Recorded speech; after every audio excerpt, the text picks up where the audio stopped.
Assalamualaikum warahmatullahi wabarakatuh. Selamat malam semuanya.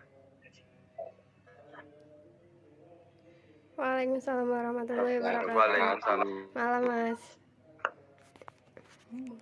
Kepada Bapak dosen, Bapak Abdul Malik,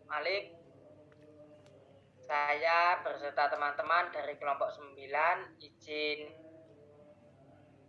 mendiskusikan atau memaparkan materi kami tentang pendidikan multikultural dari kelompok 9. Anggota kelompok 9 adalah 1. Bambang Setiawan dari Pendidikan Bahasa dan Sastra Jawa. Nomor 2, monggo perkenalan piyambak dari Mas Rizal. Perkenalkan, nama saya Rizal Hamzah Ardeni dari jurusan Pendidikan Kepelatihan Olahraga. Perkenalkan, nama saya Izatul Karima dari Prodi PPKN. Perkenalkan, nama saya Erlangga Semarojati dari Prodi Pendidikan Kepelatihan Olahraga. Perkenalkan, saya Aska Hamzah dari Pendidikan Ekonomi Akuntansi. Perkenalkan, nama saya Salsadila Aurora Nurrohmah dari Prodi PGSD. Perkenalkan, nama saya Ciswoto Febrianto dari Prodi Pendidikan Jasmani Sekolah Dasar. Perkenalkan, nama saya Kaila Safira dari Prodi PCKR. Terima kasih kepada teman-teman yang sudah memperkenalkan nama dan asal prodi. Kita mulai ke dalam materi. Nomor 1, kita akan memaparkan pengertian pendidikan multikultural, tujuan pendidikan multikultural, pentingnya pendidikan multikultural dan manfaatnya. Keempat, dimensi pendidikan multikultural tersebut. Materi pengertian pendidikan multikultural akan dibacakan oleh Pak Izatul.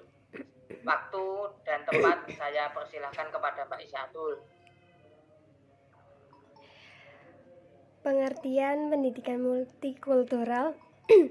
Pendidikan multikultural adalah proses pengembangan seluruh potensi manusia yang menghargai pluralitas dan heterogenitasnya sebagai konsekuensi keragaman budaya, etnis, suku, dan aliran agama.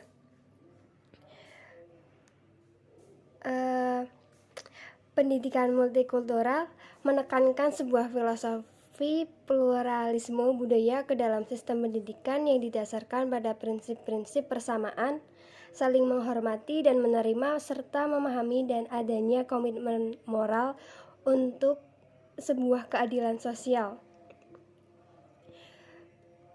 Pendidikan multikultural berdasarkan pandangan dasar bahwa sikap indifference dan non-recognition tidak hanya berakar dari ketimpangan struktur rasial, tetapi paradigma pendidikan multikultural mencakup subjek-subjek mengenai ketidakadilan, kemiskinan, penindasan, dan keterbelakangan kelompok-kelompok minoritas dalam berbagai bidang, antara lain sosial, budaya, ekonomi, pendidikan, dan lain sebagainya.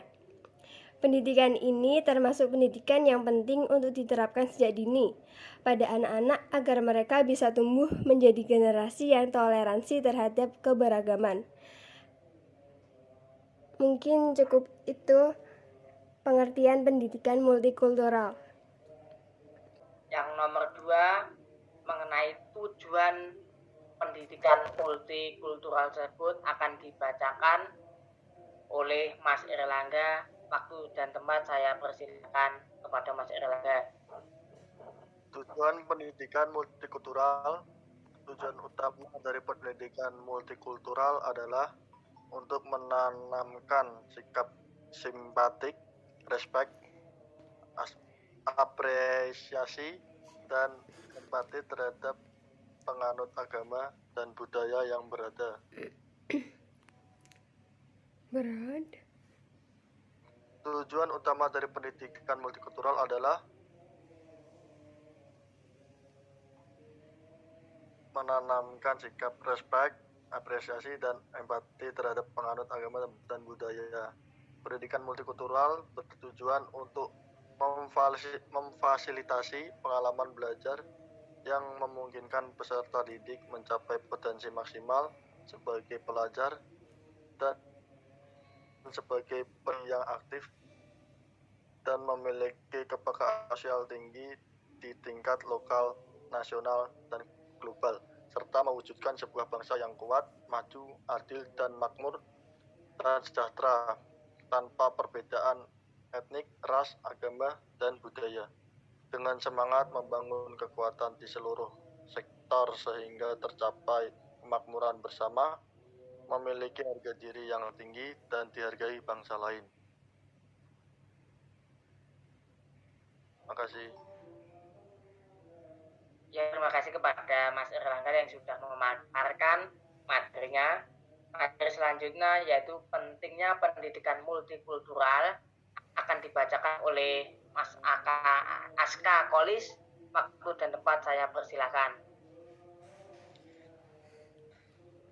Pentingnya pendidikan multikultural ada 4, yaitu pertama, sarana alternatif pemecahan konflik. Penyelenggaraan pendidikan multikultural di dunia pendidikan diakui dapat menjadi solusi nyata bagi konflik dan disharmonisasi yang terjadi di masyarakat, khususnya di masyarakat Indonesia yang terdiri dari berbagai macam unsur sosial dan budaya. Nomor 2, agar peserta didik tidak meninggalkan akar budayanya. Dengan beragamnya kebudayaan baik di dalam maupun di luar negeri, peserta didik perlu diberikan pemahaman yang luas tentang banyak budaya agar tidak melupakan asal budayanya. Yang ketiga, sebagai landasan pengembangan kurikulum nasional. Pendidikan multikultural sebagai landasan pengembangan kurikulum menjadi sangat penting apabila dalam memberikan sejumlah materi dan isi pembelajaran yang harus dikuasai oleh peserta didik dengan ukuran dan tingkat tertentu. Nomor 4, menuju masyarakat Indonesia yang multikultural. Corak masyarakat Indonesia yang Bhinneka Tunggal Ika bukan hanya merupakan keanekaragaman suku dan budaya saja, melainkan juga menyangkut tentang keanekaragaman budaya yang ada di dalam masyarakat Indonesia secara menyeluruh. Eksistensi keberagaman tersebut dapat terlihat dari terwujudnya sikap saling menghargai, menghormati, dan toleransi antara kebudayaan satu sama lain. Sekian, terima kasih.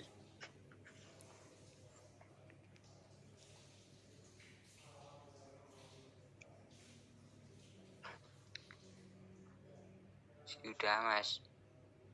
Oke, terima kasih kepada Mas Aska Kolis yang sudah memaparkan materinya. Materi keempat yaitu dimensi pendidikan multikultural dibacakan oleh Mas Siswoto. Waktu dan tempat. Dimensi pendidikan multikultural. Menurut James Banks, ada 5 dimensi pada pendidikan ini. Dimensi tersebut bisa membantu guru dalam menyikapi perbedaan peserta didiknya karena saling berkaitan. Adapun dimensi yang dimaksud adalah sebagai berikut. Yang pertama adalah dimensi integrasi. Dimensi integrasi adalah dimensi yang di dalamnya memuat kecakapan guru dalam mengintegrasikan beberapa materi yang berbeda agar bisa mencapai satu kata kunci yang sama. Dan yang kedua adalah dimensi konstruksi. Dimensi ini lebih mengarah kepada peserta didik. Pemahaman peserta didik dipengaruhi oleh pengetahuan yang diterimanya. Udah, Mas, terima kasih.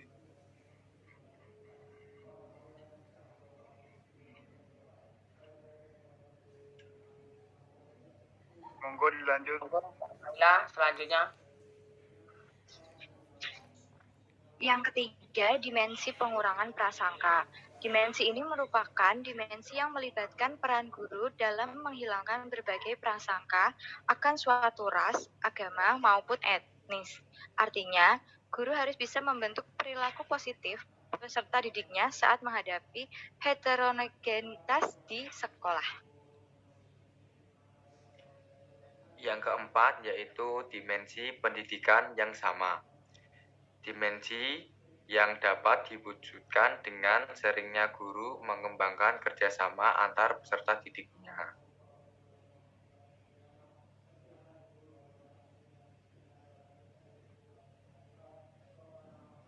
Monggo dilanjut.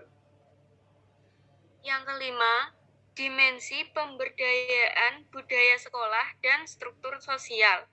Dimensi ini tidak bisa dilakukan secara instan, tetapi mudah untuk dilakukan jika guru dan peserta didik selalu terlibat secara aktif. Guru harus bisa memberdayakan kembali di kelas setiap budaya peserta didik yang berbeda kelompok. Selanjutnya, budaya-budaya tersebut disusun menjadi struktur sosial yang identik dengan karakteristik sekolah tersebut.